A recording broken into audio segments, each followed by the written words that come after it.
राम राम राम राम राम राम राम राम। सबको राम जी राम, राम जी राम। भगवते नमः, भगवते नमः, भगवते नमः। देखो, प्रातःकालीन सत्र में वही आते हैं जो साधक है, जिनके अंदर भगवान की तरफ चलने की लगन है। वही 5 बजे की प्रार्थना में आते हैं, और नहीं तो आलस प्रमाद में सोए रहते हैं।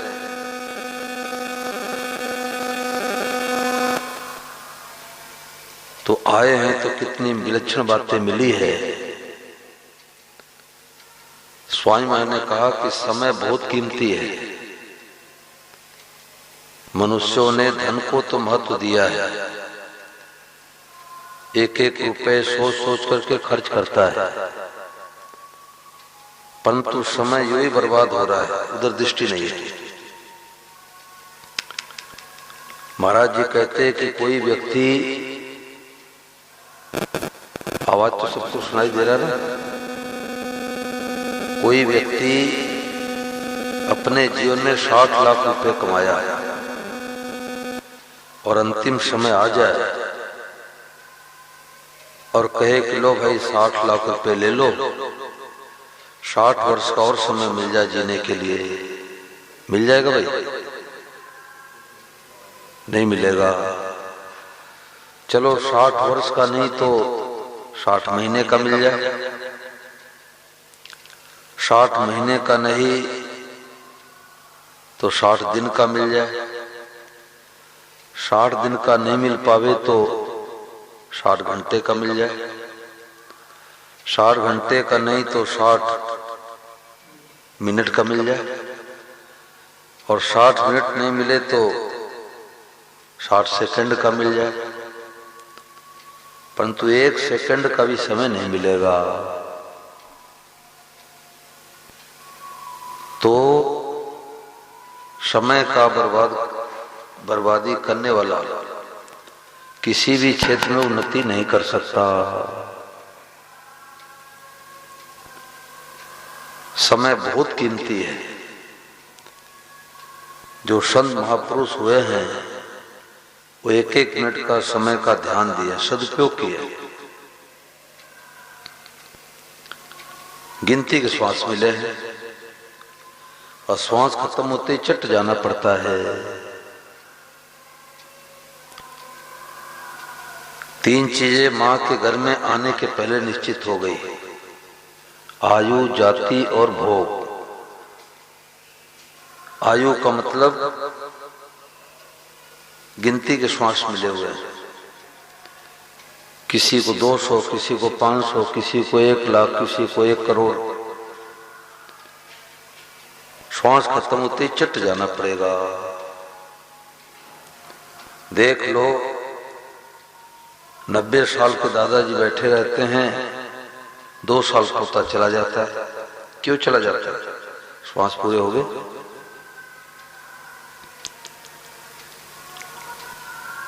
तो समय बहुत कीमती है।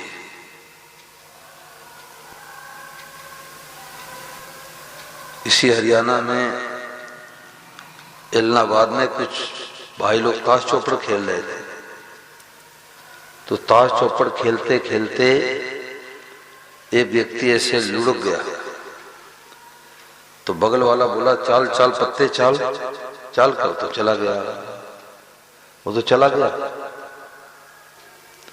इतना समय लगता है भी। सबसे कीमती चीज है समय। अब उसका सदुपयोग करो चाहे दुरुपयोग करो, हम सब स्वतंत्र हैं। एक भी श्वास को बर्बाद नहीं होने दे।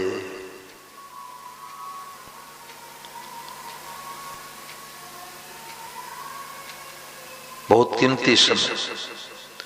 दो बातन को भूल मत जो चाहे कल्याण, नारायण एक मौत को, दूजे श्री भगवान। हम मौत को और भगवान को भूल गए, इसलिए सोचते खाओ पियो मौज करो। मरने वालों का मोहल्ला तो कोई और है, हम अभी थोड़े मरेंगे, कम से कम 90 साल तक तो जिएंगे। दो बातन को भूल मत, एक मौत को एक भगवान को। वृंदावन में सत्संग हुआ तो श्री धवन जी ने कहा, आप तो आते रहते हैं, उन्होंने कहा कि सत्संग अभी के लिए होता है, कल के लिए नहीं। बड़ी गहरी बात है। बोले सत्संग कल के लिए नहीं होता कि आज सुनेंगे कल मानेंगे। सत्संग अभी के लिए होता, अभी ये बैठे बैठे।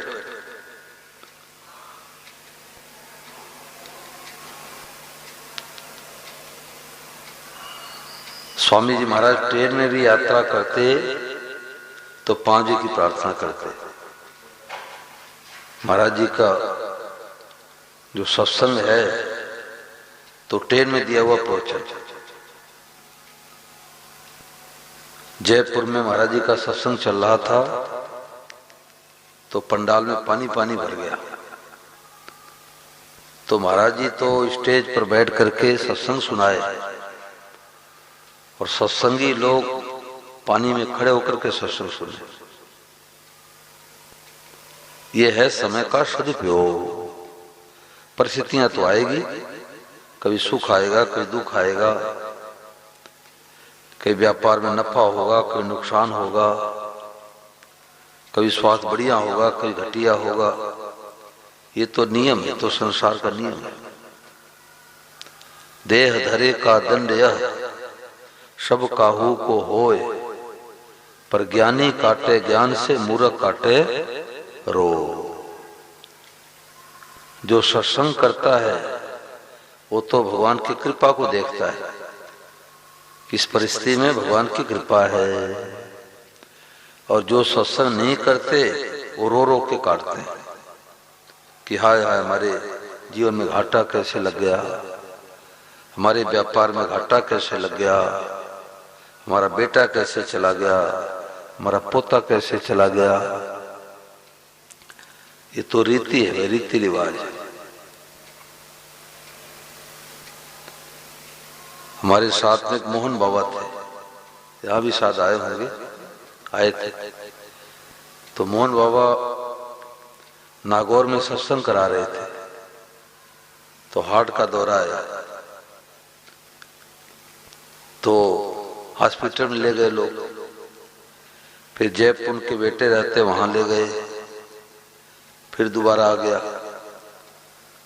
तो वो मेरे से बात करना चाहते थे तो मोबाइल लगा करके साथ वाले दे दिए, बोल नहीं पाए। बोले इशारा किए पेन लाओ, पेन पेन उनको दिया गया, लिख नहीं पाए। हम सब का एक समय ऐसा आने वाला है कि बोल नहीं सकेंगे, सुन नहीं सकेंगे, लिख नहीं सकेंगे। अभी तो भगवान की बड़ी कृपा है, अभी तो भगवान की बड़ी कृपा है। सुन रहे हैं, बोल रहे हैं, देख रहे हैं, चल रहे हैं।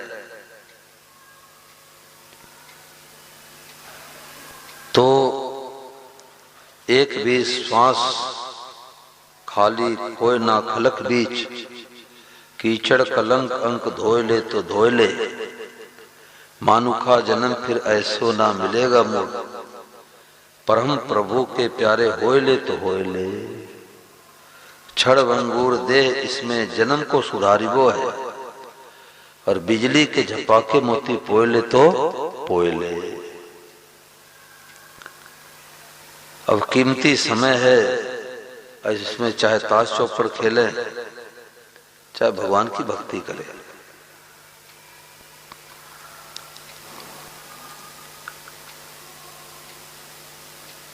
बंगाल में लाला बाबू हुए, बंगाल या कलकत्ता की बात मैंने सुना, कलकत्ता की बात। तो लाला बाबू क्या हुआ कि दुकान बैठे थे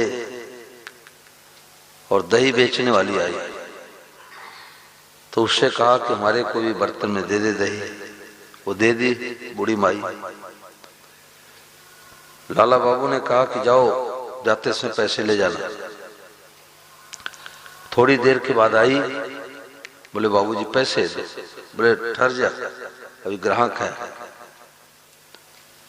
फिर आधे घंटे के बाद आई, बाबूजी पैसे दे दो, हमें नदी पार जाना है। लाला बाबू ने कहा रुक जा, अभी ग्राहकी है। फिर बाद में आई, उसने कहा कि बाबूजी आर बेला ना है। बंगला भाषा में कहा आर बेला ना, अब समय नहीं रहा, सूर्यास्त होने वाला है। अब समय नहीं रहा, सूर्यास्त होने वाला है और नदी पार करके जाना है। तो लाला बाबू को इस बात का इतना असर पड़ा कि सब छोड़ छाड़ के वृंदावन आ गए। बोलो वृंदावन धाम की। सब छोड़ छाड़ के वृंदावन आ गए और लाला बाबू का मंदिर प्रसिद्ध है। मंदिर बनाया, भजन में लग गए। बात लग गई, बात लग गई। भगवान कैसे चिताते भगवान ही जानते हैं। स्वामी महाराज कहते कि एक सज्जन के मन में आती थी, वो गृहस्थी थे, तो मन में आती थी कि अब साधु बनूं कि गृहस्थ में रहूं, साधु बनूं गृहस्थ में रहूं। तो साइकिल लेके सड़क पर जा रहे थे, तो ट्रक वाले ने जोर से कहा क्या इधर क्या उधर, एक साइड चलो, कभी इधर जा रहे हो कभी उधर जा रहे हो। तो घर गृहस्थी छोड़ के बाबा जी बन गए। ये भगवान चेताते हैं। ड्राइवर के मुख से निकलवा दिए। तो भीतर में लगन होती है, उत्कट अभिलाषा होती है, तो भगवान चेताते हैं, भगवान सत्संग दिलाते हैं। ये सत्संग मिलना अपने हाथ की बात नहीं है। बच्चे तो टाल मटोल कर रहे थे कि बाबूजी तो बीमार हैं, ये है वो है। कहाँ बाबूजी बीमार है, बाबूजी स्वस्थ हैं। बीमार तो बच्चे हैं, बीमार तो बच्चे हैं। बीमार कौन है? जो सो रहा है वो बीमार है। जो सत्संग में आए हैं वो कहाँ बीमार है? मैंने यही सोचा कि अरे सत्संग तो खुराक है, इससे बीमारी मिटती है। परंतु सांसारिक आदमी बेचारे क्या समझे, क्या समझे? सत्संग मिलता भगवान की कृपा से, अपने हाथ की बात नहीं है।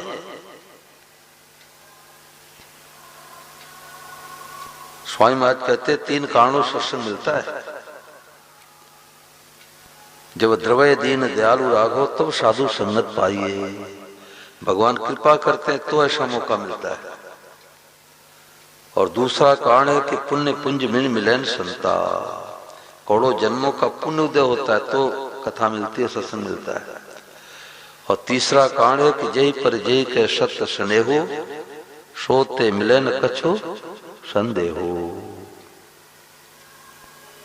किसी भाई बहन के अंदर भाव आया कि भगवान कथा मिले, सत्संग मिले, तो भगवान कान पकड़ के खींच लाए।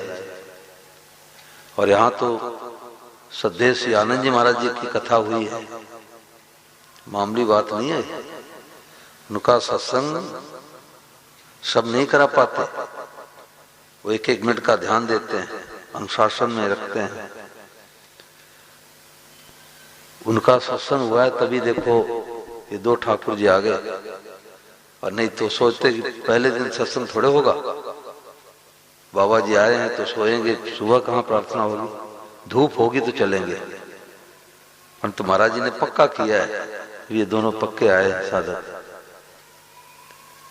तो सुबह की जो प्रार्थना होती है, अमृत बरसता, अमृत। शुरू में महाराज जी के सत्संग में गया ऋषिकेश में 92 या 93 पूरी याद नहीं। तो 5 बजे का शंख बज गया तो मैं जा करके उसके बाद सभा में बैठा। तो रामाधार जी महाराज थे, वो तो यहाँ नहीं आए होंगे, बूढ़े संत थे, उनका सही रहा नहीं।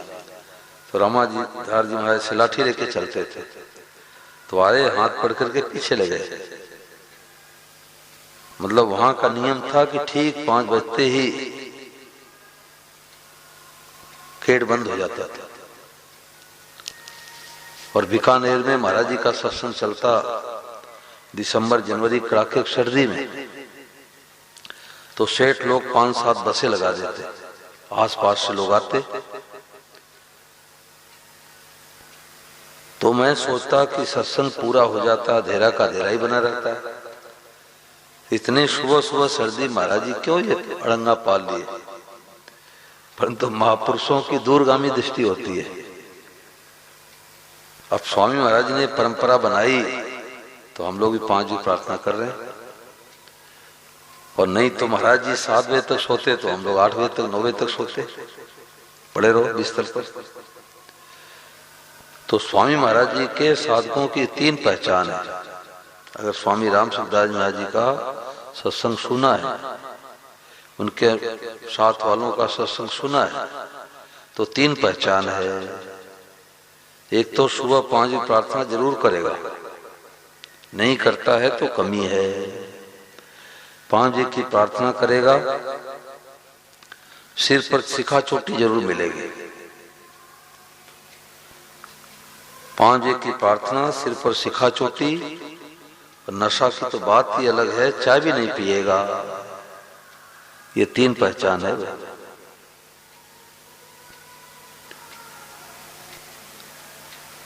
तो समय का महत्व, पहले दिन महाराज जी जहां भी जाते तो समय पर बोलते कि भाई समय को महत्व दो। नोहर में सत्संग चल रहा था महाराज जी का, तो हम श्री आनंद जी महाराज, एक स्वामी विजयानंद जी महाराज हैं, तो महाराज जी सत्संग के बाद घूमने के लिए चले जाते थे हम लोगों को लेके। श्री आनंद जी महाराज, उनके साथ में वर्षों रहा। तो बहुत दूर चले गए घूमते घूमते, तो विलंब हो गया, महाराज जी का सत्संग शुरू होने वाला था। तो स्वामी विजयानंद महाराज जी का हाथ पकड़े श्री आनंद जी महाराज और वहां से दौड़ लगाए। तो मैंने सोचा कि वर्षों से सत्संग सुन रहे हैं, दिन में 3 बार सुन रहे हैं, अगर 10 मिनट विलंब पहुंचे तो क्या फर्क पड़ेगा? परंतु सत्संग को महत्व देते हैं कि पता नहीं कौन सी बातें महाराज जी के मुखार बिंदु से निकले, हम पकड़ पावे न पकड़ पावे। तो भाई जो समय को महत्व देते हैं, सत्संग को महत्व देते हैं, उनके जीवन में सत्संग उतर जाता है।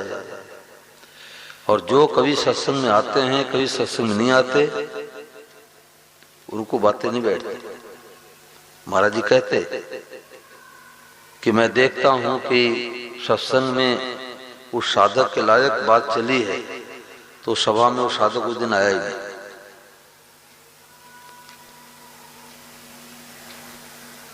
तो भगवान की कथा है, सत्संग है, ये भगवान की कृपा से सुलभ होता है, अपने हाथ की बात नहीं है। जिस समय राजा परीक्षित को श्राप लगा, उनसे एक अपराध हुआ, शिकार खेलने गए थे, भूख प्यास सताने लग गई। तो उन्होंने सोचा कि अब जंगल में किसके पास जावे, तो समीक ऋषि के आश्रम में गए। अब समीक ऋषि तो परमात्मा के ध्यान में लीन थे। तो राजा परीक्षित के अंदर अभिमान आया कि मैं देश का राजा हूं, सोने का मुकुट हमारे सिर पर है, ये साधु ब्राह्मण भिखारी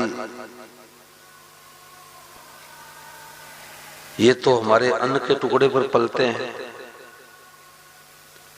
इनको आवभगत करना चाहिए, आदर सत्कार करना चाहिए। परंतु ये तो दम कर रहे हैं, पाखंड कर रहे हैं, आंख मूंद के बैठे हैं। वहां पर मरा हुआ सर्प पड़ा था, उस मरे हुए सर्प को धनुष के नोक से उठाया और राजा परीक्षित के गले में डाल दिया। कुछ बच्चे खेल रहे थे, बच्चों ने जाकर के उनके बेटे से कहा, सिंगी ऋषि के, समीक ऋषि के बेटे से, सिंगी से, कि देखो राजाओं कैसी उल्टी बुद्धि हो गई, तुम्हारे पिताजी कोई कशकुर भी नहीं था, वो तो परमात्मा के ध्यान में लीन थे, और राजा परीक्षित ने तुम्हारे पिताजी गले में मरा हुआ सर्प डाल दिए।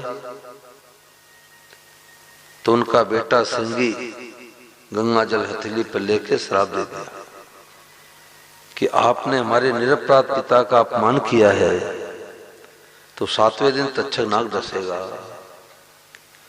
राजा परीक्षित को जब पता लगा तो उन्होंने सोचा कि मरना ही है तो गंगा जी किनारे मरो। बोलो गंगा मैया की। गंगा जी किनारे से ही छोड़ो। और जब गंगा जी किनारे पहुंच जाते तो संत महात्मा ऋषि मुनि पहुंचते हैं और देखते देखते से सुखदेव जी महाराज भी आते हैं।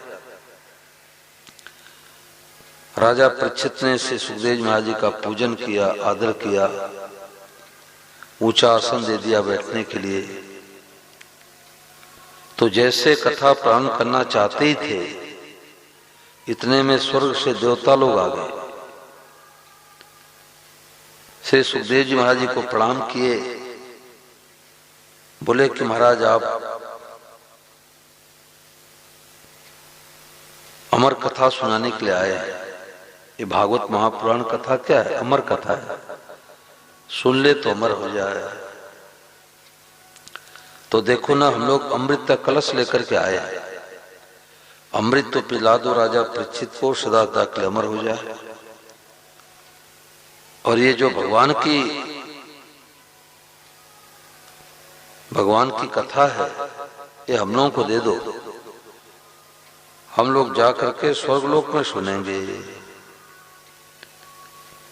तो श्री सुखदेव जी महाराज डांट लगाते हुए कहने लगे, अरे मूर्खो, कहां तो कांच, कहां तो मड़ी, और कहां तो अमृत, कहां भगवान की कथा। यानी अमृत से बढ़कर के भगवान की कथा है। बोलो भागवत महापुराण की। और राजा परीक्षित को कथा सुनाए और देवताओं को डांट करके भगा दिया। तो देवताओं को भी दुर्लभ है भगवान की कथा, ये तो इसी लोक में सुलभ है। कोटि जन्म समुत्थे न पुण्य नवे तो लभ्यते। करोड़ों जन्मों का पुण्य उदय होता है तो मौका मिलता है, अपने हाथ की बात नहीं है। पूरा जीवन बीत जाता है, मैं कथा कराऊंगा कराऊंगा कराऊंगा, सोचते सोचते संसार से चला जाता है। तो ये भगवान के पास से मौका मिला है। और देखो, 7 दिन के सत्संग की 4 बात, 7 दिन के कथा सत्संग की 4 बात, 2 ही बात। एक तो भगवान को अपना मानो, भगवान से संबंध जोड़ो, मित्र बनाओ, भाई बनाओ, पति बनाओ, बेटा बनाओ, गुरु बनाओ। और दूसरी जो विलक्षण खोज आई है स्वामी महाराज जी की, महाराज जी ने कहा कि 5-7 साल तक और सही रह जाएगा तो मैं भगवान की प्राप्ति एकदम सुगम कर दूंगा। तो महाराज जी ने क्या सुगम किया कि अरे भाई, सब रूपों में भगवान ही प्रकट हुए हैं, सब रूपों में भगवान ही प्रकट हुए हैं। दादा दादी के रूप में साक्षात भगवान, माता पिता के रूप में साक्षात भगवान, बेटे बहू के रूप में साक्षात भगवान, कार के रूप में साक्षात भगवान, पेड़ के रूप में साक्षात भगवान, कुत्ते के रूप में साक्षात भगवान, गाय के रूप में साक्षात भगवान। और सबको देख के क्या कहना है? भगवते नमः। सब बोलो भगवते नमः, भगवते नमः, भगवते का मतलब प्रभु मैं आपको, नमः मतलब प्रणाम करता हो, प्रभु मैं आपको प्रणाम करते हो। अब स्वामी महाराज जी की वाणी 1 मिनट के लिए आप लोग सब सुने। महाराज जी को प्रणाम करो और ध्यान दे करके वो 1 मिनट की वाणी सुनो।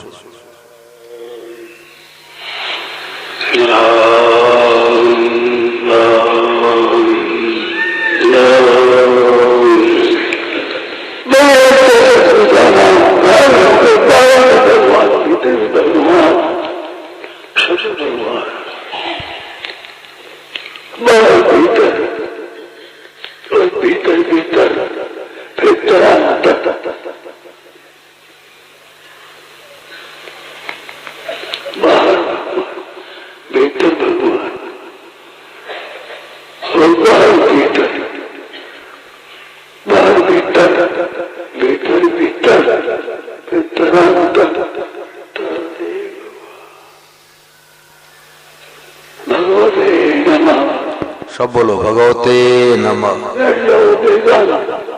मन में जो आए भगवते नमः।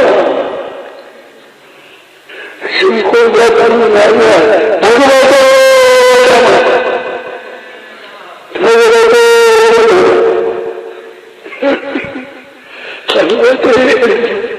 हमें तरह तरह की भगवते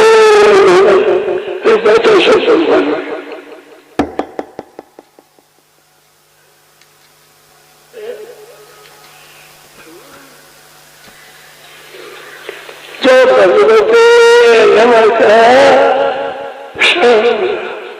बीच में कहते हैं मनुष्य गया भगवते नमः गाया कुत्ता आ गया गगन गया को बिछा गया भगवते नमः। तो स्वामी जी महाराज जी ने खोज करके बातें बताई कि अब शव रूपम भगवान को देख करके प्रणाम करेंगे तो गाली किसी को दे सकते हैं क्या भाई? बोलो, किसी गाली दे सकते हैं? किसी का अपमान कर सकते हैं? किसी को दुख दे सकते हैं? तो सब जग ईश्वर रूप है, भलो बुरो नहीं कोय, और जिनके जैसी भावना तैसो ही फल हो। तो महाराज जी ने कहा कि यही असली सत्संग है। यहां तक पहुंचना है, बीच में संतोष नहीं करना है। यहां तक पहुंचना है कि सब रूपों भगवान ही बने हैं। लाइट भगवान, पंखा भगवान, मशीन भगवान, पति भगवान, पत्नी भगवान, बेटा भगवान, बेटी भगवान, कुत्ता भगवान, बिल्ली भगवान। बर्ताव तो शास्त्र की आज्ञा के अनुसार करना है। विद्या विनय संपन्ने ब्राह्मणे गविहस्तनी सुनि चैव सपाके च पंडितासन दर्शिना। पंडित कौन है? ज्ञानी कौन है? जो विद्या विनय संपन्न ब्राह्मण में, गाय में, हाथी में, चांडाल में, कुत्ते में, जो सब में भगवान का दर्शन करता है वो पंडित है, ज्ञानी है। सब के साथ एक जैसा बर्ताव करता है वो पंडित नहीं है। बर्ताव तो अलग अलग और मानने में सब भगवान। आंख मूंद के मानो सब भगवान। क्यों? गीता कहती वादो सर्वम, रामचित मानस कहती है सी राम में सब जग जानी, और करो प्रणाम जोर जुग पानी। अब किसको चौपाई याद नहीं है? जड़ चेतन जग जीव जस सकल राम में जान। जड़ हो चाहे चेतन हो सब राम जी हैं। तो ये चौपाई हम कहते हैं, सुनते हैं, बोलते हैं, पर पड़ोसी गाली भी देते हैं, कुत्ते को लाठी भी लगा देते हैं। तो हमने इस चौपाई को सीखा है, उसको काम में नहीं लिया। तो महाराज ने कहा इसको काम में लो कि सब रूपों भगवान। ये तत्काल शांति का मार्ग है। तत्काल अभी इस बात को स्वीकार कर लो तो डिप्रेशन, टेंशन, अशांति मिट जाए। और नहीं तो बैठे रहेंगे सत्संग में और मित्र की याद आएगी तो राजी होंगे, और बैरी की याद आते ही खून खोलने लग जाएगा। उसने हमारे को दुख दिया, हमारे जगह जमीन को दबाया, हमारे को गाली दिया, हमारा अपमान किया, हमारे को ताना मारा, कह भी देते हैं कि गोली की घाव तो भर जाती है, बोली की घाव नहीं भरती। परंतु अब एक नई खोज महाराज जी ने कर दी कि बोली का घाव भी भर जाएगा। भगवान है भाई, भगवान है। मीठे बोले तो भगवान और कड़वी बोले तो भगवान, भगवान है। सुख देवे तो भगवान, दुख देवे तो भगवान। किसी जन्म में हमने उनको दुख दिया तो भगवान इस जन्म में आए हमारे को दुख दे रहे है भगवान। हिसार में एक सज्जन बड़े अच्छे साधक, तो वो सुबह सुबह जा रहे थे, तो एक व्यक्ति शराब के ठेके पर शराब खरीद रहा था। तो इनके मन में बड़ा उथल पुथल हुआ, देखो कितना दुष्ट आदमी है, पापी आदमी। सुबह सुबह भगवान का नाम लेना चाहिए, गीता रामायण पढ़ना चाहिए, और ये तो शराब खरीद रहा है, बहुत दुष्ट आदमी, पापी आदमी। परंतु उनको तुरंत याद आ गया, ओहो है कौन? साक्षात भगवान, साक्षात भगवान है, कलयुग की लीला कर रहे हैं, है भगवान। शराब खरीद रहे हैं, शराब पी रहे हैं, कलयुग की लीला कर रहे हैं भगवान, साक्षात भगवान।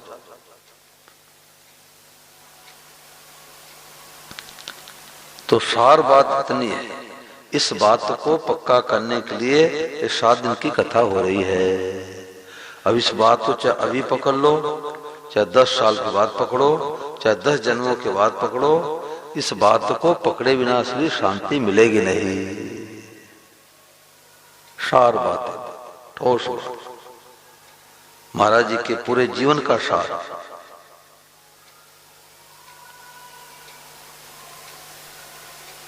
जो दिखाई दे आज से शुरू कर दो। खंबा दिखाई दे होते नमः, गाय दिखाई दे होते नमः, वृक्ष दिखाई दे होते नमः। यही तो लोग कहेंगे कि देखो ये तो पागल हो गए, ये तो पागल हो गए, तो कुत्ते को देख के प्रणाम कर रहे हैं। पागल नहीं, गीता कहती स महात्मा सुदुर्लभ, वो महात्मा अत्यंत दुर्लभ हो गया। अब महात्मा का मतलब हम लोग सोचते हैं कि लाल पीले सफेद कपड़े वाले बाबा जी। गीता वेशभूषा महात्मा नहीं कहती, गीता कहती है बहु नाम जन्म नामन्ते ज्ञानवान माम प्रपद्यते वासुदेव सर्वमिति स महात्मा सुदुर्लभ। आप अपने सोच को बदल दो, अपने दृष्टि को बदल दो, अपने भाव को बदल दो, तो पैंट शर्ट के वेश में, धोती कुर्ता के वेश में, माता अपने वेशभूषा में दुर्लभ महात्मा बन गए। तो ये दुर्लभ महात्मा बनने की युक्ति निकल गई भाई। स्वामी महाराज ने कृपा करके उन लोग बता दी कि जो दिखाई दे सबको देख के क्या कहना है, भगवते नमः, भगवते नमः, भगवते नमः। अब चलो सब 10 मिनट के लिए प्रभात फेरी में चलते हैं।